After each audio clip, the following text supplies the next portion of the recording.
Welcome back, everyone, to another exciting episode of Aaron's Opinion, the podcast for blind people where we speak about critical issues in the blindness community and all other issues from across the universe and galaxy. Tonight, we have the distinct honor and pleasure to be joined by the Two Blind Mice show. I ironically found out about this show from the Blind Hangout group after I got done with our interview with Tony Telfer. I saw this post, the Two Blind Mice show. I thought, oh, wow, this is really interesting. Turns out we have a lot of things in common, and probably there's a lot of things that are slightly different about our perspectives in life. So why don't either one of you can start the conversation, but whoever you are, you should explain who both of you are, your blindness journey, the origin, and how you developed the Two Blind Mice show. And we'll basically walk through the journey. As I say, I'll mute my end of the microphone and you guys have it for a while. We'll sit back and listen, go right ahead. All right. Well, my name is Philip, and I came from the planet Krypton. And here I am today living in South Texas. I've come to discover that really my vision loss became an issue back in 2015. What I did not realize that my vision loss was all the way back into the 1980s, which the way I discovered it was watching classic movies with audio description and coming to the realization that I missed a lot more than I realized. So that's my story becoming vision loss. Now, as for being Philip, again, we live in South Texas. I was just born and raised here. And I did a 17-year law enforcement career. And unfortunately, my vision loss ended that career.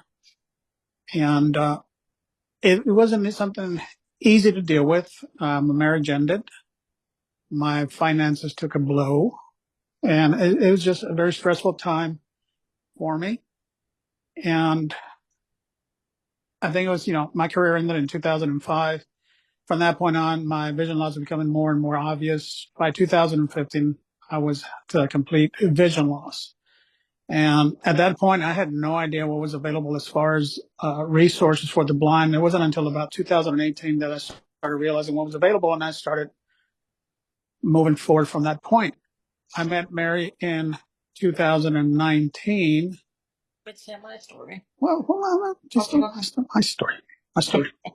And we were married in 2020, and here we are 4 years later, and we're going on 2 years with the Two Blind Mice show, which is a significant leap for the both of us because we never expected to be doing what we're doing today. And I'm having a fun time doing it. I truly am having a fun time doing it, and I don't have any plans to stop anytime soon. And now what I'm going to do is I'm going to throw the microphone over to Mary, and Mary's going to tell us her life story. Yeah, I'm Mary Sotelo, aka Vanna. There's this big story behind that. I was a nurse for over 20 years. I lost my eyesight in 2015 due to a medication side effect that 1 in a million. I was the 1 in a million. Everybody's going to ask, what medication? Doxycycline. So I was a nurse. I had a professional career. I was married to my first husband. I took care of him most of our 20-year marriage. Then I went blind and he had to learn how to take care of me. And then he passed away 2 years later. So I pretty much was a couch potato when I went blind. Didn't know what to do with myself. What am I going to do now? Why did this happen? And then what? Then my husband dies and I'm like, okay, now what do I do? So pretty much didn't do anything. I prayed. I said, well, God, bring me a nice Christian man that can help me. And guess what? Ta-da! There's Phil. We met in church. We kind of did a phone tag for a while, and we met finally, and we got to know each other, and he taught me how to deal with my blindness better than anybody with sight could teach me. Brought me back into the kitchen. We both cook now. We both are very independent people, and now we do the live stream and lots of other things. We got our hands into a lot of things, not just Two Blind Mice. It's a big cookie jar. Okay, and you go. So here we are. And, a minute ago I said that I have a fun time doing what I'm doing. Some people don't believe it, and many will disagree, I think. I enjoy being blind. because I've met so many extraordinary people ever since I started doing all the outreach that we do. And now we can add Aaron to the fray on this, because the stigma is that once you're blind, you got to stay home all day and do nothing. Well, I totally disagree. And I enjoy it. I mean, like I said, we have our hands full. They're way into the cookie jar. We do run a nonprofit charity called the White Cane Project. That one is designed to provide free navigation canes to those who are unable to afford them. And we recently announced that we're going international. We have provided almost 100 canes to a school for the blind in Mexico City. We are doing outreach right now to different associations around the world to see if they are in need of our help. Locally, I do run a local group called the Rio Grande Valley Coalition of the Blind, and that's designed to bring awareness to our community about the need for understanding when it comes to interacting with persons with vision loss. And in fact, this coming Friday, we will be interviewed by our state representative, who appears to have made the decision to become an advocate in helping us bring the necessary resources to our area. And that leads to another hand in the cookie jar. We are hoping to start a school for the blind in our area. And we're not ready to stop. We really are not ready to stop. And it keeps us busy, which I prefer, because I'd rather do that than just lounge around. I'll still do it, just don't do it as much. Yeah. You got anything to add there? I think pretty much I covered that part, right? We do a lot of advocacy. We are Lions Club members. We do work with the Lions Club quite often. We will be trying to get a grant from them for our nonprofit.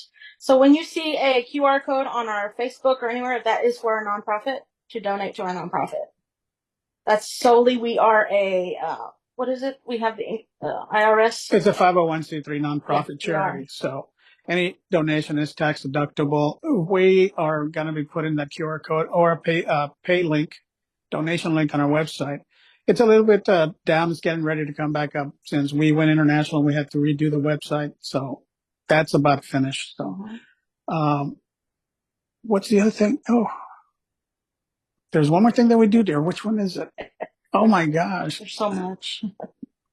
We're trying to get people to donate. Well, we're going to try to work on getting donations for dog food for the guide dogs.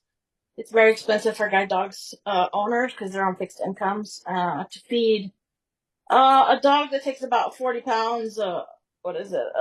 Every 2 weeks or so of dog food, which is running into almost $100 a bag now, and it's very expensive. We've had people reach out to us to try to get some kind of donations for that. So we're working on that too. What else are we working on? Yeah, well, actually, it just came to me.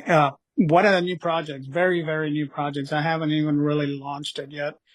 We're hoping to do this. In fact, on our July 22nd, the Two Blind Mice broadcast that we're going to be doing is we're inviting a representative from the Texas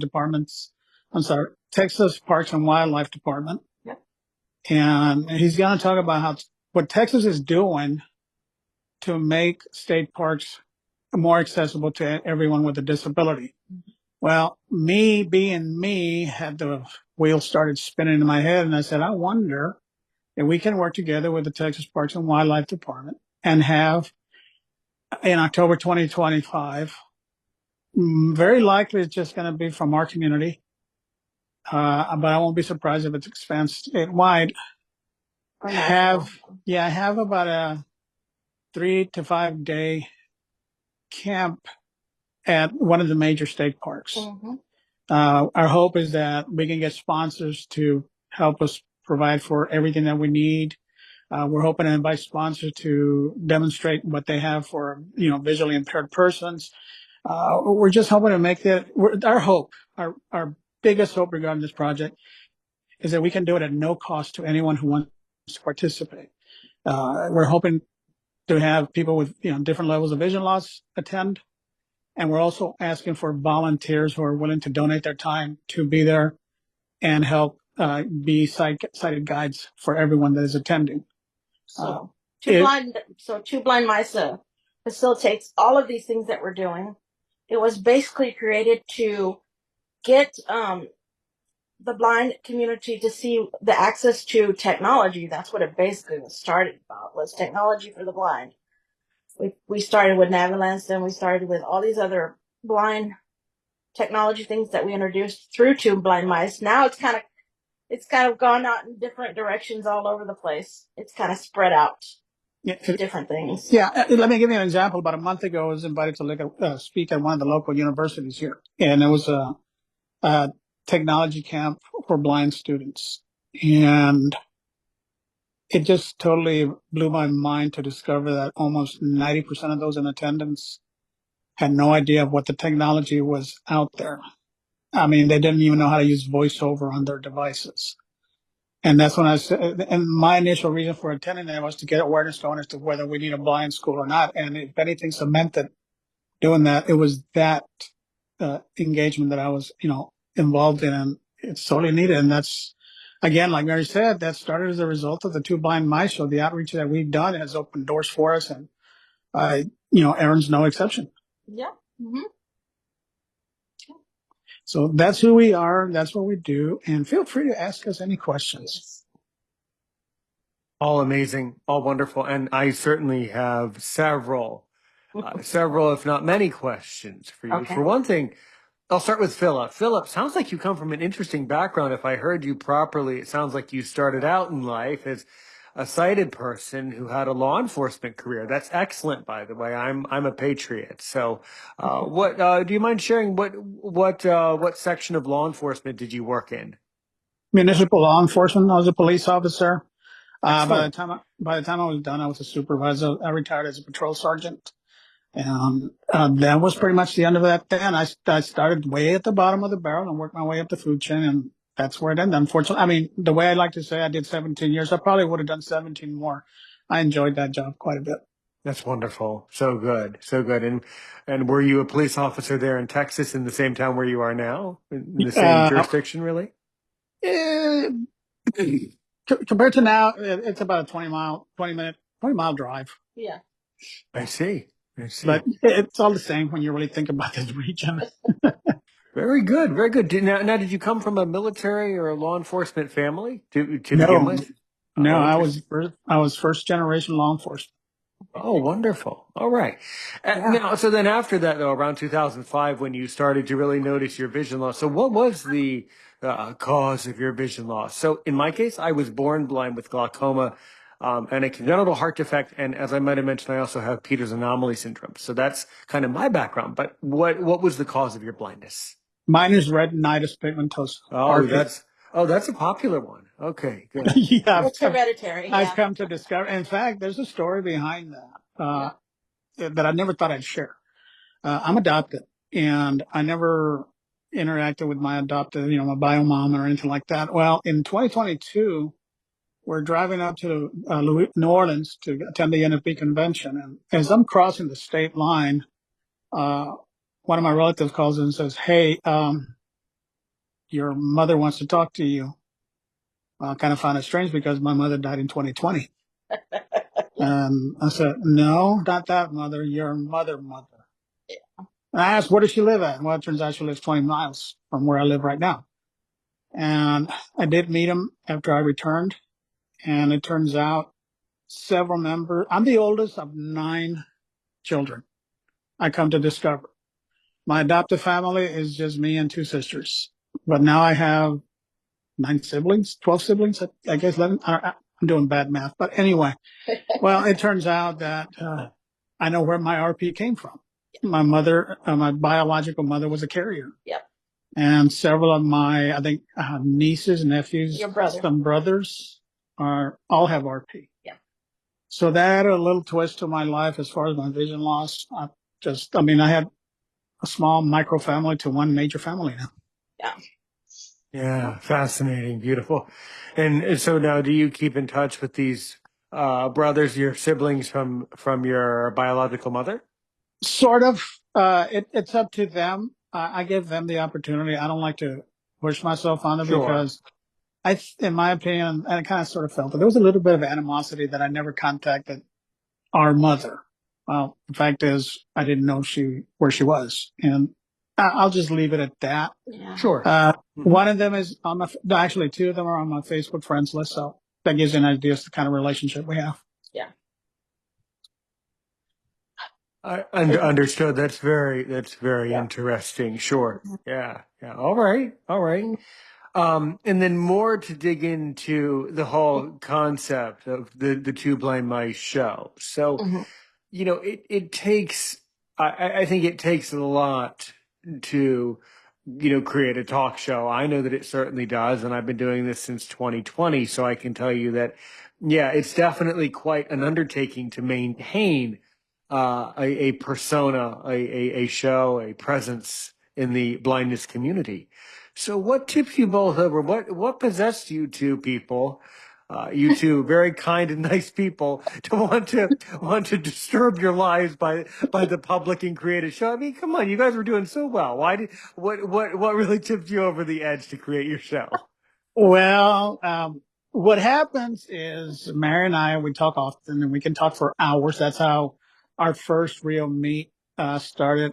We talked for 8 hours nonstop. The first time we had a chance to be by ourselves.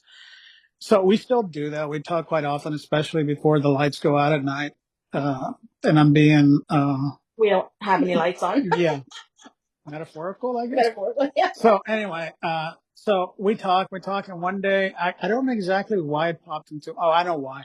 I'm into politics. I'm a former congressional, primary candidate. Mhm. And so we talk a lot about politics. And one night I decided to see what would happen. Initially, the Two Blind Mice show was supposed to be a political talk show, Mhm.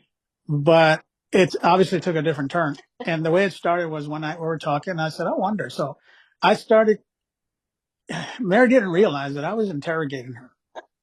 And she was talking back, and we're going back and forth on politics and everything. I said, I wonder. So the next morning, I said, why don't we do this? And she took the bait. And here we are today. And yeah, initially it was supposed to be a political talk show, but now as time went on, I mean, if you compare our newer shows to our older shows, Oh yeah, there's a big difference. totally different. And, you know, ours is a faith-based show. We have a tremendous faith in God, and we are not afraid to share that with anybody. And it's just gone from there. And as time progressed, we said, wait a minute, we need to talk about technology. Yeah. And then we said, well, that's not enough. Let's bring in the developers. Yeah. So this is where we're at. We have constantly having guests come on our show. And I love it because, like I said at the start of this podcast, was I have met some extraordinary people. Yeah, we had the doctor from Voice Vista, Dr. Wu, was on. We've had Oko, the creators of Oko on. We've had what's the other one that we had Rand McAllister from Navilence come on. We've had so many developers, then actual developers have come on. You know, which has been like, I'm like, I tell Phil, how do you get these people? He's like, I just email them. What? Yeah. Okay. And we went to NFB and we actually met them in person, and I couldn't believe it. They knew who we were. We were in line to meet the guy from Oko, and one of the guys goes, I recognize that voice. And I'm like, what? You're Two Blind Mice, aren't you? I'm like, no way. Shut up. You're joking. And he goes, I recognize you. You're Two Blind Mice. So I'm like, that's the first time I've ever been recognized for being on the show. Yeah. But don't make it all out hunky dory. Okay, let's face facts. At that point, Mary was like, I don't know if I want to keep doing this show. But boy, when the paparazzi came on, it just totally changed. Not him, but two people recognized us at the NFB, and I was like, I guess they are listening, you know. So that's kind of how it started.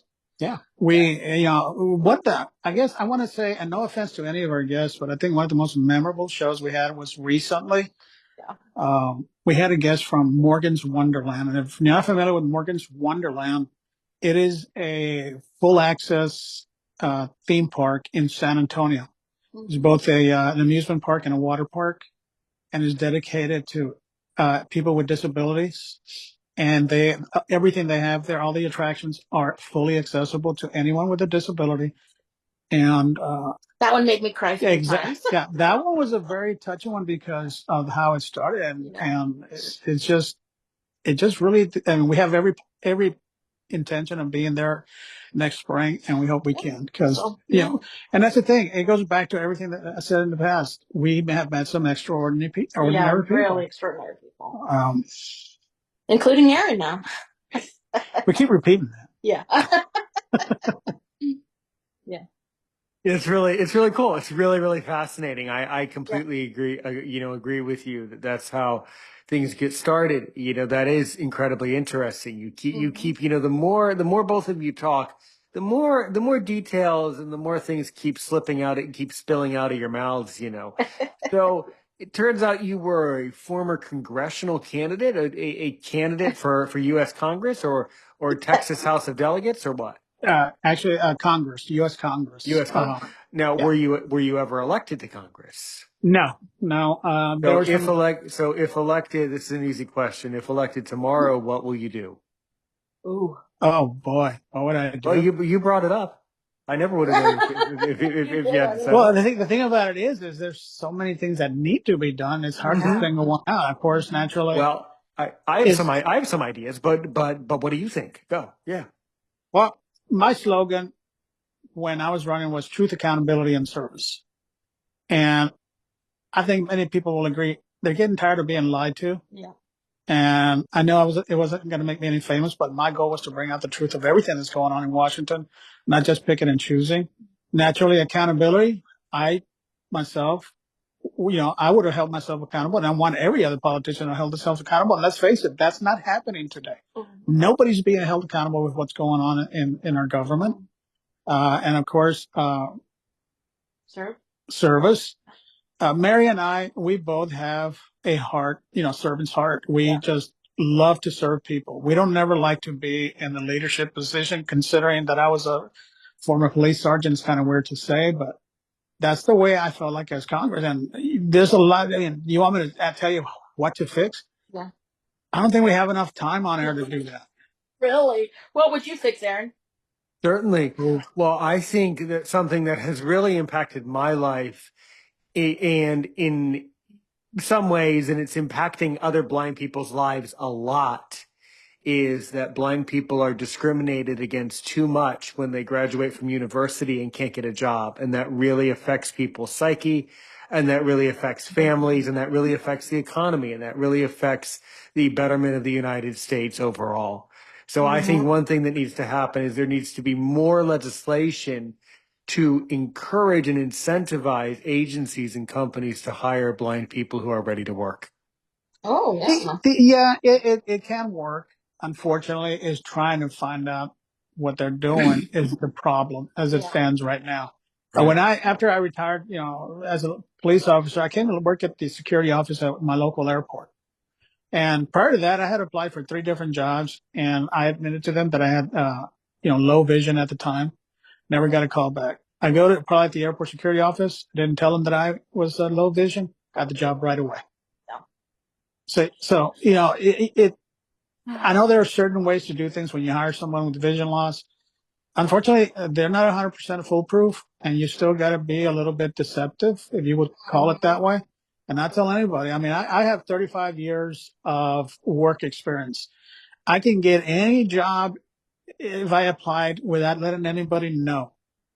The minute I walk in the door with a cane, I can guarantee you that opening is gone. Yeah, that's true. It's sad. But on the flip side, I do keep up with legislation, and there is many things that are going on in our government, which is trying to make it a little bit less discriminatory against people with disabilities in general. But focusing on those with vision loss, there's a lot of changes that are going on, like the legislation to make websites completely accessible for those with vision loss. That's in the process. The audio description part of our vision loss, that's starting to become a norm more and more. My biggest complaint that I got regarding that is discrimination against service dog users. Mm-hmm. That has just gotten out of hand. I don't blame the businesses, to be honest with you. However, I do blame them on how they, handle the situations. Yeah. And I spoke to my state representative a year ago, and I said, why don't we start a legal process where if anybody's going to have a service dog, they have to prove that it is a legitimate service dog and not just be allowed to slap a harness around their back and say, this is a service dog. Yeah. You know, and being denied service because the business says, I don't believe you, it's discrimination. Yeah. And those who have legitimate service dogs, especially those who use guide dogs, should not have to go through that. But again, on the flip side, my proposal is to put an endorsement on the back of someone's ID card and saying that the state acknowledges that their service dog is a legitimate service dog. And it has to go with the proper documentation Yeah. through your local, where we get our IDs. Yeah, let me give as an example, handicap parking. Yeah. In order for anybody to get a license plate or a placard, they got to go through the process. I don't know how it is where you're at, but in Texas, in order for us to get a handicap placard, a doctor has to fill out an actual prescription and fill out a form. We take it to our local tax office and they issue us a placard. Yeah. So why can't it be done the same way for our guide dog? Mm-hmm. And then the state endorses the back of our ID cards. Same concept. Yeah. And some will call that discrimination. And my argument is, well, then I guess we might as well do away with all the handicap parking because that's the same process. Yeah. Yep. What do you think about that, Aaron?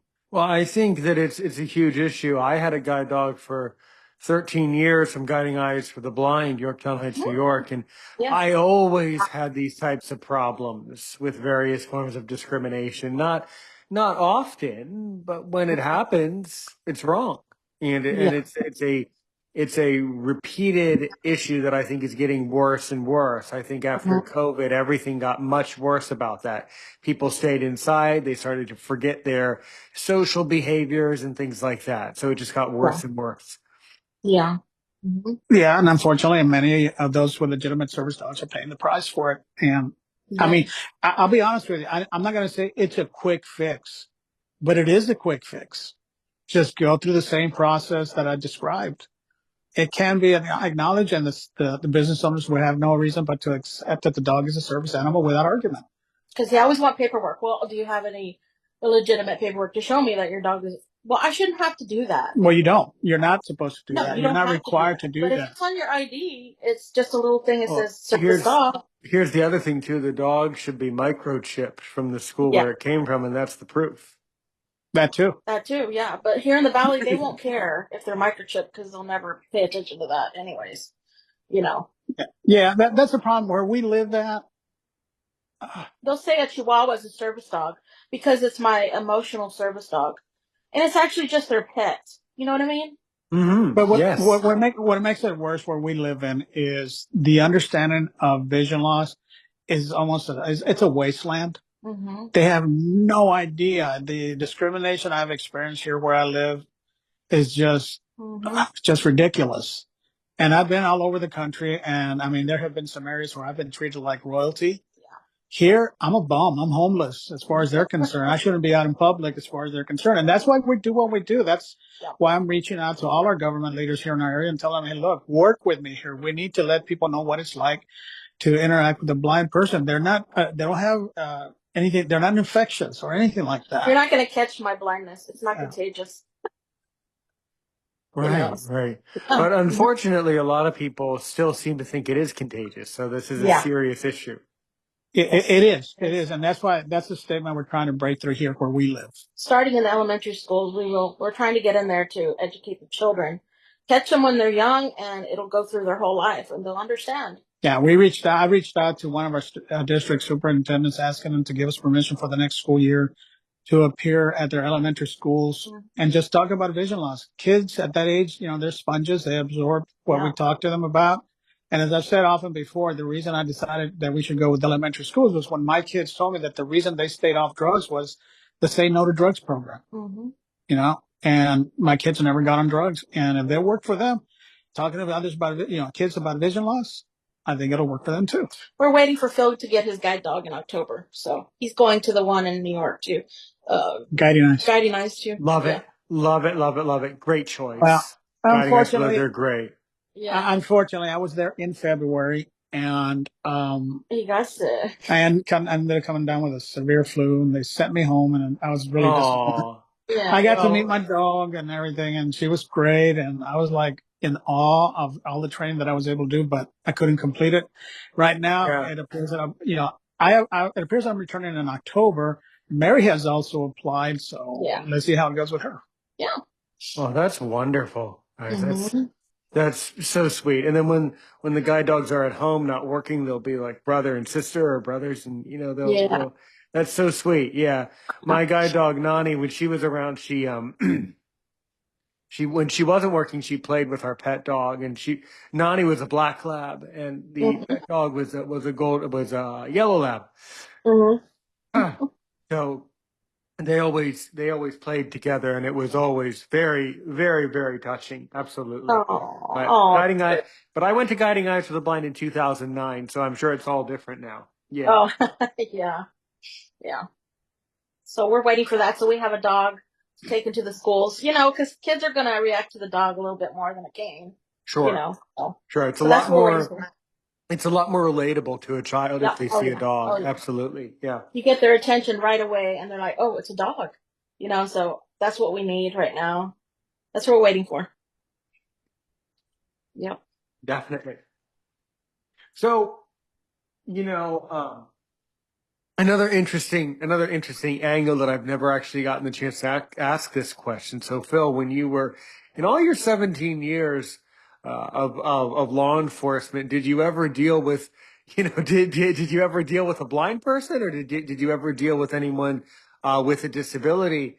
And what do Mhm. you think? Because the reason why I'm asking this is, you see and you watch the videos. Everybody watches the strange videos of people who say like, I can't follow the law because of my pretend disability or my pretend this or that. What's your take on that, by the way? What do you really think should be, how should law enforcement officers be trained when it comes to dealing with people with disabilities? What do you really think? It's really hard to say because this generation of police officers is much different than mine. Um, Back when I started, there was virtually no training on dealing, people with mental disabilities. There was no training whatsoever. Really, there was no training on interacting with anyone with a disability. And by the time I ended my career, it was starting to become a little bit noticeable that we needed to concentrate on that. And yeah, I really could. I mean, it's been a while since I've been gone. I don't know how much has changed. One thing is for certain is back then we didn't have as many cameras as we do now, so the accountability is there. I'm not saying that we were bad cops or anything like that. I'm just saying that we didn't have to watch ourselves as much as we do by saying one wrong word could just change the whole narrative. Hmm. Yeah. And in my experience, yes, I did deal with some people with some mental issues and everything like that, but I never had any really bad altercations with them, except for one guy 2 months into my career, uh, get a call of a suspicious guy. And it turns out, in the end, it turns out this was a local. I had never interacted before. I had just been released on my own after my training period. I got dispatched to the call, and sure enough, he's at somebody's house screaming and yelling and screaming and yelling that he's going to kill people and so forth and so forth. And I'm like, Mm. ah, oh, doggone it. And he's got a pouch, and I'm yelling at him, don't reach into the pouch. I keep yelling at him. He's not listening to me. He's getting closer to me. I had no choice but to, pull my pistol. And I got it pointed, and I keep telling him, don't reach into that pouch. He reached into the pouch, Oh God. and I was about to squeeze the trigger when he pulled out a Bible. Oh, yeah. And the interesting thing about it For is, I was, goodness, for goodness yeah. sake, hey, sorry, so some people in society, glad he had the Bible, but that's not Yeah. quite just the timing. That's not the quite. I don't think that was what the Lord intended to scare a police officer with the Bible. I don't think that's quite the way that's supposed to work. Yeah, yeah. Oh, oh. Now Oh, on the dark side of it all was it was happening in a high traffic area. And Mhm. after I was able to restrain him, people were walking up to me and telling him, you should have killed him. And that's the dark side of law enforcement. We don't go out to kill anybody. We don't want to shoot anybody at all. And definitely not. to hear people say that to us, it just, it just It's adds a not punch to it's the not gut. supportive. It's it's Yeah. unkind and not supportive. Yeah. Yeah. Oh, it's so sad. But that was about the major time that I did interact with someone with a mental disability. Other than that, it was just a regular. I I don't suppose. know. Sure, Yeah. sure. So, no, was that person someone with a mental disability, or was he religious, or both? He was. I want to go with a mental disability. Oh, I interacted with him a couple more times, then he just disappeared. Yeah. I see. Uh, Well, but, whatever. Well, and did he sell you the Bible, or like whatever became of his Bible?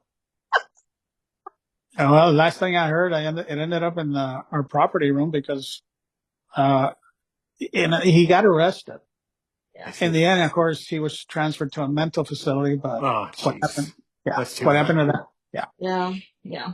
That Ay, happens. ay, ay. Yeah, there's probably all sorts of stories. Like, I mean, you aren't the only one that had that happen to you for sure. That's a constant thing. Yeah, yeah. Yeah. Yeah. Yeah. Interesting on that note. And then, okay, one more question about your past, and I have other questions about your show and what you're doing now. So then, um, a lot of law enforcement gets a lot of silly calls or a lot of really hilariously funny things happen. What was the most hilarious laugh out loud call you were ever dispatched to, where you just went home laughing about it for 6 months later? Oh my gosh. Was it Rusty? Uh, oh my God. Well, okay. We had this homeless guy. Well, he wasn't homeless. He was an alcoholic, and he was always out on the streets. And I was training a new officer, and it was about 2 in the morning. We get a call that there's a guy asleep on the sidewalk downtown. So we respond. And me being me, I decided it was a great time to have my officer, my trainee, learn how to arrest someone. And this was someone that we knew all the time. And he didn't really get out of control, but he had his moments. And we show up, another officer shows up, parks up behind our car. All three of us are out of the car. The guy is passed out drunk. So I tell him, wake him up and take him to jail. And he does. And it was one of those moments where he decided to get a little bit rowdy. And he was struggling trying to get him arrested. And me and the other officers, we're veterans, and we know this guy is not capable of doing something too dangerous. So we start doing our own little criticism of him. Go, doesn't he have a great technique? I mean, look at him. He's grabbing him by the hand, and oh, look, there he goes again. Oh, look, he's taking him to the ground. What would you give him? I would give him an 8.5 on this arrest. That was one of just the many things that we just had some fun with. In the end, he did go to jail, and it was just, there's so many things that we did. Cops have more fun than they let on. That's how we relieve the stress. Right. Well, it sounds interesting, and thank you for your service. And it sounds like you really enjoyed that. So that's great. That's great. And then, by the way, how did you get into the Lions Club? So I'm 33. I've been a Lion since I was 18. How did you get into that? By the way. Oh, yeah. Honestly, and we're going to be straightforward. We were looking for someone to donate to our nonprofit charity, and we decided the best way to do is find out what the Lions Club is. And it turned out it's something we ended up doing because what is the Lions Club logo? We serve. We serve. Or I'm sorry, Absolutely. the slogan. Yes, we serve. And we're like, that's just us. So now we serve. I'm the project coordinator uh, in our Lions Club, and I try to coordinate a lot of stuff. We do a lot of stuff with the loaves and fishes, the homeless, help feed the homeless and stuff like that with the Lions Club. So we enjoy it. I don't participate in anything because I already got too much on my plate, but I'm just a member. But I do participate when we have events that, we need to help with. We work with the Salvation Army a lot too. So we've been about a member a year and a half now. So we're new. We're new. Yeah, about a year and a half. It's a great organization. It's the number one organization in the world. Largest volunteer organization ever. Absolutely. Yeah. Yep. That little lion. Nice to meet you. Yeah. Yeah. Does your club now, do you guys have a lot of members? How's your membership? Just pure curiosity. We have 18. We had one just pass away last week. So actually two pass away this year. Yeah. Oh, geez. Okay. This question's going bad. This is getting worse. No, it happens. It happens. They were older. Yeah. He was a member for like 30 some years, so, and he passed away. So Yeah. He was a veteran. Yeah, he was a veteran, so we miss him a lot, and he was great. But membership is it's hard to get new members. It really is, especially with the economy. People don't have the money to do And the. I think the problem too is that a lot of people feel like the Lions Club is for very old people, and that's not true. I think there's some demographic issues, you know? I think so. I'm only 50, and Phil's 60, so we're not that old. Well, you are not. I agree. But for the Lions standards, you probably are considered very young. And certainly I'm to the Lions Club people that I would meet in most Lions Club, I would be like some little kid, 33, Oh wow, you are young. You're Yeah. a chip. Okay, yeah. Yeah. That's what yeah. So most of the Lions are in their 70s, mostly. Yeah, they are. Mm-hmm. Oh yeah, I know of a fellow Lion about 20 miles away. He's been a Lion for 75 years now. Jeez. And he's still ready to keep going. He's in his 90s, right? Yes. Yeah. Crazy. Dedication. I think doing all these good things helps you to stay alive longer. The karma of being helpful is definitely true. Absolutely. If someone asks, when you talk about your show, by the way, Two Blind Mice, like how would you say you guys structure the show? Everybody has a different flavor. I tend to be more of the long form interview type, but how do you guys approach your show and structure your interviews? A lot of it has to do on who the guest is. We generally tell them that because they often ask, how long is your show? I say, it's up to you. Mm-hmm. I go, we can go anywhere from 30 minutes to an hour. And if you want to go longer than that, you're welcome to do so, as long as, you're talking about why you are here. And there have been some guests that have been on there for 30 minutes. There have been some guests that have been on there for an hour and a half, up to almost an hour and 45 minutes, because they had a lot to talk about. Yeah. And we're perfectly fine with that, because we don't like doing what Mary calls blind on blind crime. If we're going to have somebody come on the show and talk about their technology or their organization, we don't want to hinder anything. We want people to know all about who they are. Yeah. And to say to them, 20 minutes into the show, well, we're going to have to cut this short because, it's going too long. We don't like doing that. And we've had some great conversations. In fact, last night we did a show, and I'm going to do a plug for this team. We had a gentleman by the name of Gino Marks, Michael, Olga, and Becca. Yeah. And they are working to get a sitcom pilot picked up by one of the networks or streaming services called Don't Look Now. It's a sitcom created by visually impaired people and sighted persons pretending to be visually impaired. And it's just, we were given, we can't really talk much about it because we've been sworn to confidentially, but we were given a preview of their pilot. And it is hilarious. And it touches base on a lot of the things that we experience as people who cannot see, that just makes you laugh. And they have a pilot on YouTube called, Don't Look Now. And just reading, just listening to the pilot, it's so funny. It is hilarious. So our Two Blind Mice is pretty much kind of like yours, answer question answer, but we don't take ourselves seriously. We joke a lot with the guests. We have a good time. By the time the show's over, I'm pretty much like, that was such a good show, and it was so much fun, and it was funny. I don't take myself serious at all. So we're lighthearted type of people. So. Yeah. In fact, let me give a little bit of a shameless plug to our other two hosts. Of course, you got me and Mary. Yeah. We have Justin. He is also visually impaired. He is in Oklahoma. And then we have our producer, Albert. He is disabled, but he is physically disabled due to a stroke. He's the one that keeps us online, because he is the one that reads the comments or questions anybody may have during the show. He pushes the buttons, flips the switches to make sure we're going everything okay. So that's who we are as far as the team is concerned. There's really four of us. It's not just me and Mary. Yeah. It's the four of us. Run by mostly blind and one disabled. So, yep, that's Fabulous. The show. Yeah, I know who Gino Marks is. I've interviewed Becca before too, actually, before all that happened.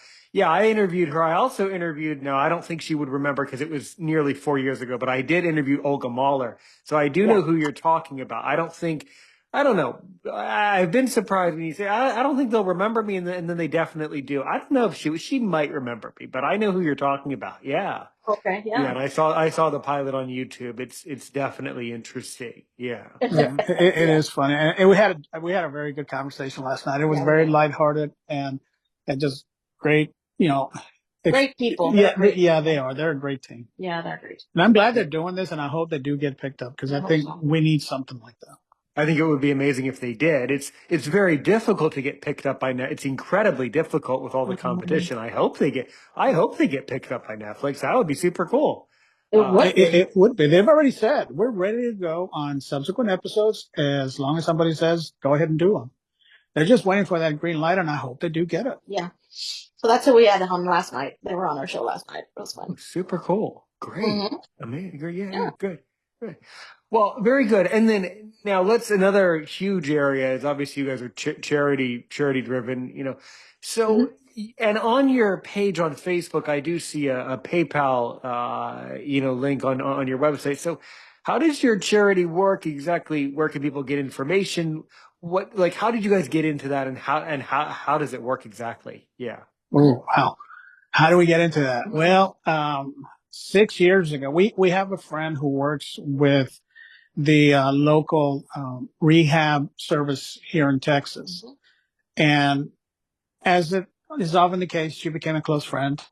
And she was talking to us that she had just returned from Mexico City. She has a friend down there who runs a school for the blind. And the conversation started with the fact that there the resources are not as abundant as we have them here, and Yeah. the biggest problem they have is they don't have navigation canes. They use tree branches, broomsticks. They tape bottles or cans into it, and that's what they use. And we're like, wow. So in 2020 we created the White Cane Project, and they were our first recipients, Hmm. and we've gone from there. And as it turns out, unfortunately, the pandemic did take a blow, Yeah. out of us. And in a way, we're rebuilding, but it's gotten pretty good. Uh, as I stated previously, we are just recently announced that we are going international. Hmm. Uh, as you know, many organizations and agencies here in the United States provide canes at no cost to people. Yeah. So, I know that there are some of those that will fall through the cracks, and we're ready to provide canes to them. But the thing that we notice is there's so many organizations worldwide who are private, who have very little finances, who, Hmm. despite that, are still trying to help those who are blind in their respective areas. And we got to thinking, okay, so why don't we provide them canes? And And no payments. that's what I was about to say. But that wasn't good enough for us. Yeah.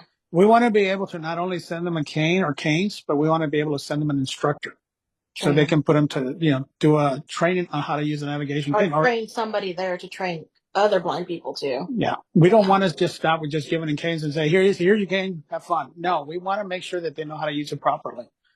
And naturally, that is, going international is a major cost. We're hoping to get some grants going, but we're living off of donations at this point. We're looking for corporate sponsorships, and we just could use the help because we're not satisfied with just doing Mexico. In fact, one of the next projects that we're trying to concentrate on is going to Cuba. Yeah. And we don't want to stop there. We're not ready to stop.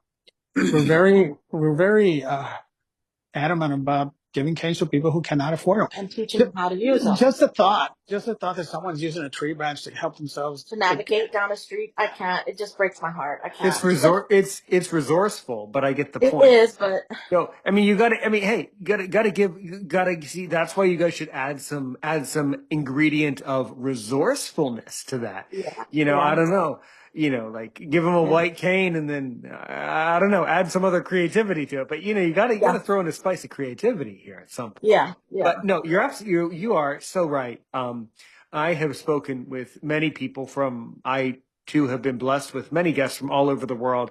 And I have Mhm, consistently noticed that although given that I only speak English and French, I mhm. don't speak Spanish.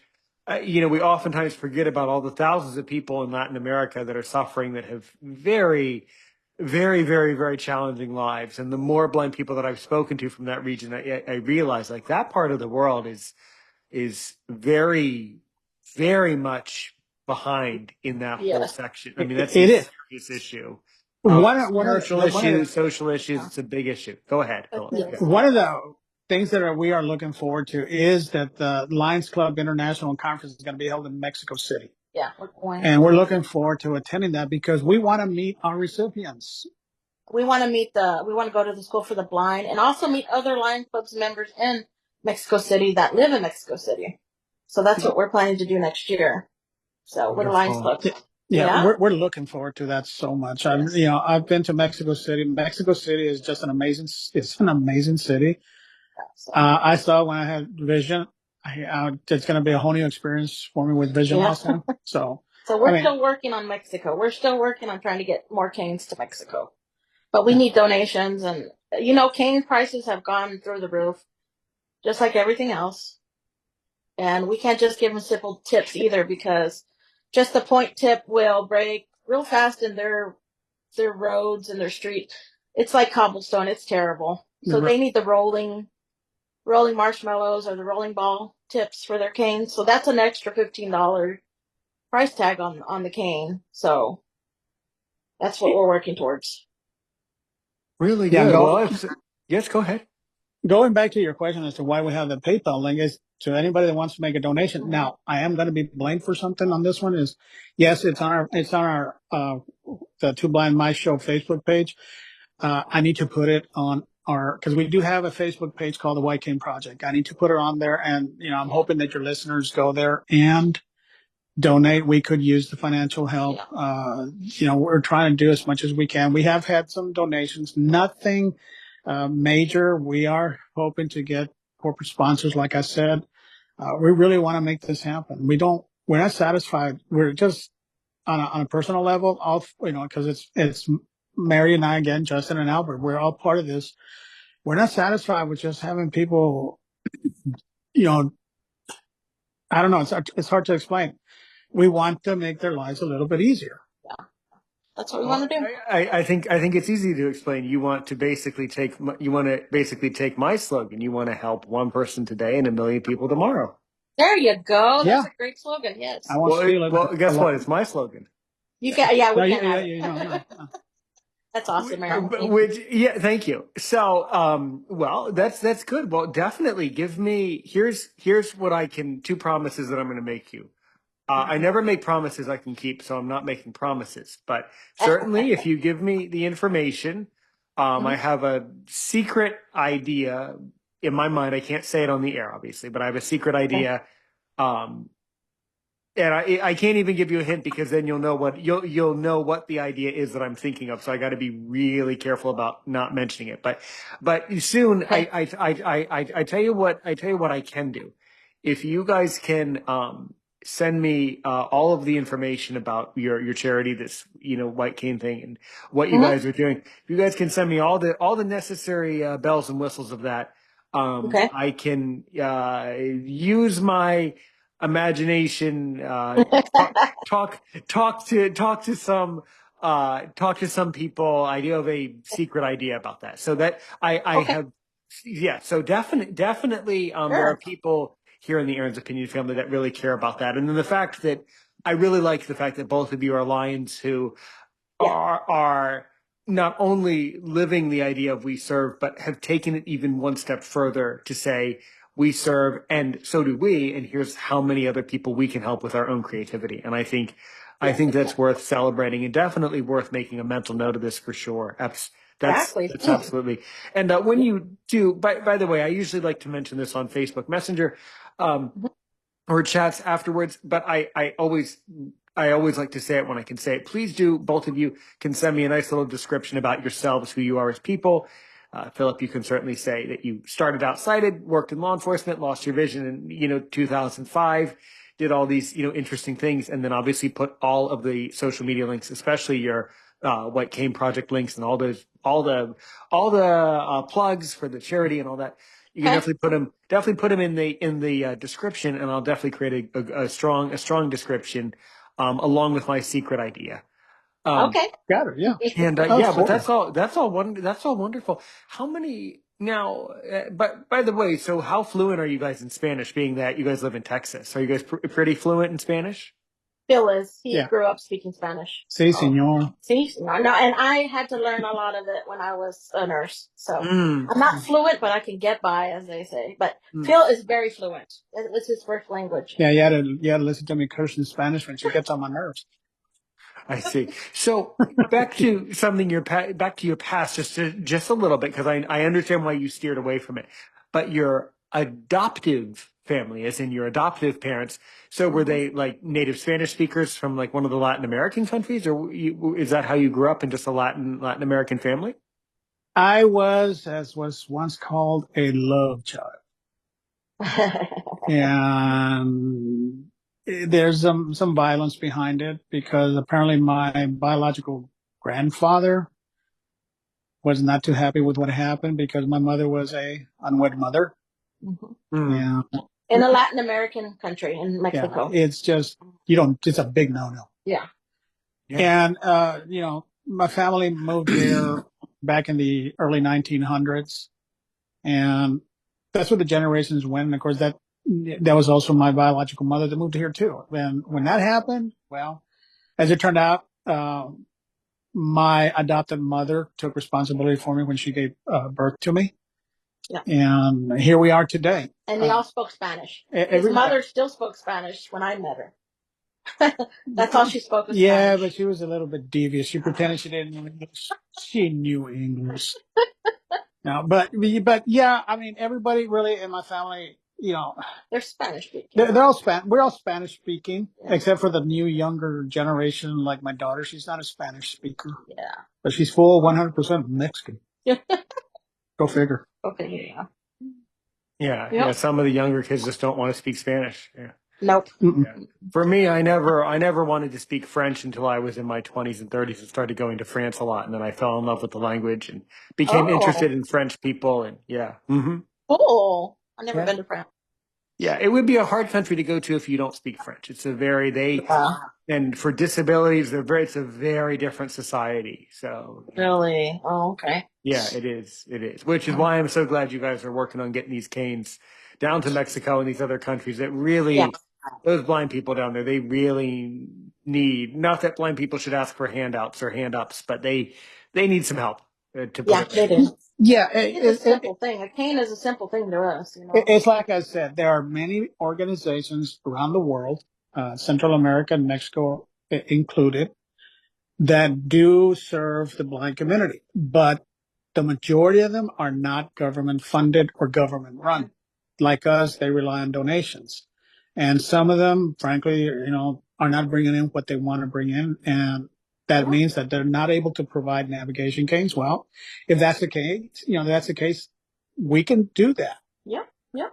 Sounds good. We want to do that. I mean, we really, really, really want to do that. We don't like the idea of people not using an actual navigation cane. Yeah. So how many other podcasts have you guys been on over the years?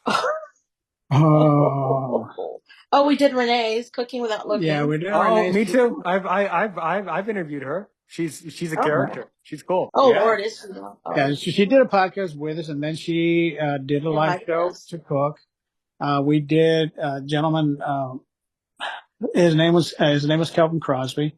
He is. See me cane. Yeah, he has looks like a lightsaber kind of cane. He had us on our podcast to tell our story. God, who else? We did. We haven't done that many actually. Not many people have asked us to do it because we're kind of new still. Like I said, though, we've done a lot ourselves. This Friday we are going to be interviewed by our state representative. About a month ago, we were interviewed by our local ABC affiliate. Yeah, we were on the news. Yeah, we were on the news. So we're getting a little bit more and more, and that's why we don't hesitate on doing podcasts like yours because it just gives us exposure and gives the opportunity to talk about the White King Project. Yeah, we love doing the Two Blind Mice show, but the fact is that's free. We need to be exposed to other platforms. Yeah, we do because we really want to get the whole story, the word out about the White King Project also. Absolutely. Absolutely. Well, that is so wonderful. So if someone, by the way, now we're basically coming to the end of an Yes. amazing time with both of you. So I'm going to let each of you ask me only one question to really make me sweat to see if I'm worth my salt as a podcaster. What do each of you want to ask me? Mary, go ahead. Oh, what do I want to ask you? How many people have you had on your podcast? Well, Yeah. I suppose over the years since 2020, I've interviewed a couple hundred people, I guess. Wow. Thank you. But some of those people are what I call repeat offenders, meaning they're people that, come back and back, for Yeah. different episodes over time. Some people will record an episode 1 year and then 2 or 3 years later, hey, do you remember me? And then they want to come back and give a life update, or I've had those. But I have a couple hundred episodes. Yeah. And there's Cool. Okay. a Facebook group that you guys are going to be added into, a WhatsApp group. I do communicate a lot on so my WhatsApp group will help you guys to connect with my international audience and keep spreading your love and your passions that you do, all the projects. Oh, good. So if you want all the other countries to know about the important work you're doing, definitely join my Facebook group Yes. and WhatsApp group, and we'll definitely get that set up for you. Great, Aaron. Thank you for Tomorrow, interviewing me. you are forever welcome. Philip, go. Your question? I guess I'm going to ask the question you've probably been asked 100 times before. Oh. How independent are you? I mean, I would say that I'm a pretty independent person. I'm able to get around my community. I have usable vision, so I'm, able to ride my electric scooter around my neighborhood where I live for fun. I'm able to do stuff like that, but I still use a cane and I certainly cannot drive a car. And, I can't read a print book. Okay. Yeah. Okay. Good answer.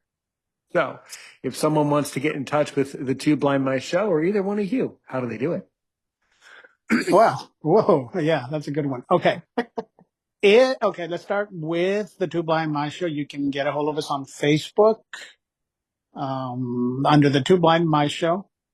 Same thing on our YouTube channel, the Two Blind Mice Show. You want to send us an email, you can get a hold of us at the Two Blind Mice Show at gmail.com. TWO, not number 2. Yeah, TWO. Again, always feel free to reach out to us on Messenger. If you want to come on the show or anybody else wants to come on the show, don't hesitate to ask. Mm-hmm. We're always getting people to come on the show. Well, Frankly, good, because I'm good. And in my case, I'm not going to ask. I'm going to tell you, I'm coming on the show. I don't need you. Yes. there you go. There you go. See how simple it is? Well, this is what I've been telling people for 4 years. So get used to telling people simple stuff for years and years and years. So many people don't get, or the other one that cracks me up all the time is, how do I get in touch with you, Aaron? Well, if you would listen to the podcast, you would know. That's another famous one too. How do you get in touch? Well, just listen to the podcast. They'll probably tell you. It's pretty noticeable. Yeah. Yeah, we do.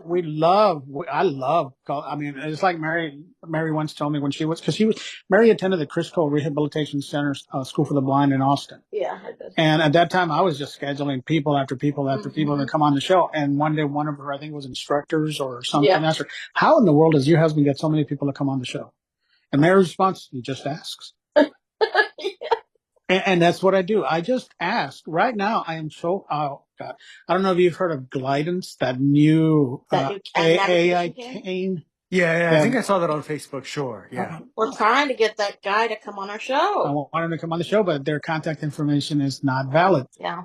So if anybody knows anybody how to get a hold of them, tell them to get in touch. The thing is, if someone is that hard to contact, I mean, it's nothing personal. My theory is that we as podcasters, as successful blind people, we should be easy to contact. It should be just a simple email and a Facebook page. And if people can't have those things, then it's nothing personal, but I kind of don't want that business because then it just becomes too fussy and just too, that's kind of a clue that they aren't ready for prime time. That's what that means. I'm not ready for prime time. Yeah. Yeah, I thought the same thing, Aaron. I agree with you. Yeah, that's what Mary calls blind on blind crime.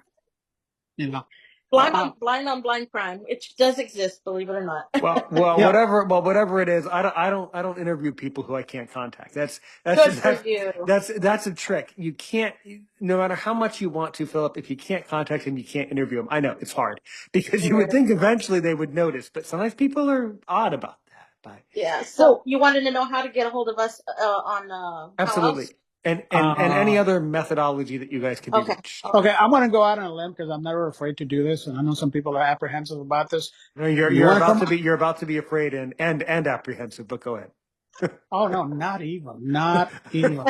All right.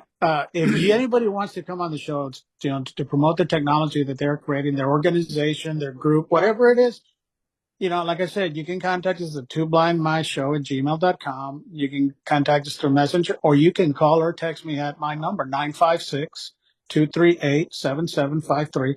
I'm not afraid to give my number. This is why. I get so many robocalls a day. I don't care if some actual human calls me back. I'll answer the phone. Yeah, he does. And I love promoting people's technologies, people's organizations. I want to, and people too. So I don't care who, call me, text me, email me. We're good to go. What's your email? The twoblindmyshow@gmail.com. Okay, there you go. Now, we also have, of course, the White Cane Project that we talked about. That one, as I said, we are in the process of going international on our It's under website. construction right now. Yeah. But if you check in the future, go to the whitecaneproject.org, and you can get a hold of us through there. You Definitely can include that link. Please include that link in the description for sure, because people are going to want to know that. Yeah, for sure. Yeah. And of course, if you want to email me because of the White Cane Project, you can contact me at Philip, and that's Philip at, oh my gosh, I forgot what it was. Okay, start over. Okay, that happens. Everybody. Oh my God, I'm so used to using. How about contacting him? I think even I can take it. Well, I'll take a wild stab at it. You can contact him at philip@thewhitecaneproject.org. No, actually, I need to update that email, but for current, until we get that website up, it's going to be Philip, Philip at whitecaneproject.net. Yeah, .net. Okay, that's definitely send me that email. There's probably a specific reason why I'm asking. Definitely send me that specific email. There's a secret reason. So that's secrets. very, very, very, as Lions, you'll understand. But that's very, very all wonderful. All right. Wonderful. Thank you. Is your podcast available anywhere people can get a podcast, by the way? We only do live streaming That's on fine. StreamYard. We tried doing an actual podcast, but the format that we were using was not accessible at all, so we gave up. We've been considering starting a new podcast, but we haven't really gotten around to it because, to be frank, we like the live stream. We like the live stream, but trying to get sponsors for the White Cane Project has taken up quite a bit of our time. So maybe once we set that aside, we can go back to our podcast, but we need to find one that is accessible to us. So just on YouTube, we're on YouTube. Just a live stream. Oh, great. Yeah, that's right. All right, everybody. Well, we'll connect later. We'll connect later today or tomorrow about all this, but that was an amazing recording. So thank you. Thank you to both of you for spending your evening with me. Really, really appreciate it. And everybody else around the world will definitely be sending you information and questions and all that. So until then, thank you so much. Be well. Keep live streaming out there. Keep doing the right thing and serving people. And as we say here at Aaron's Opinion, help one person today, help 1 million people tomorrow.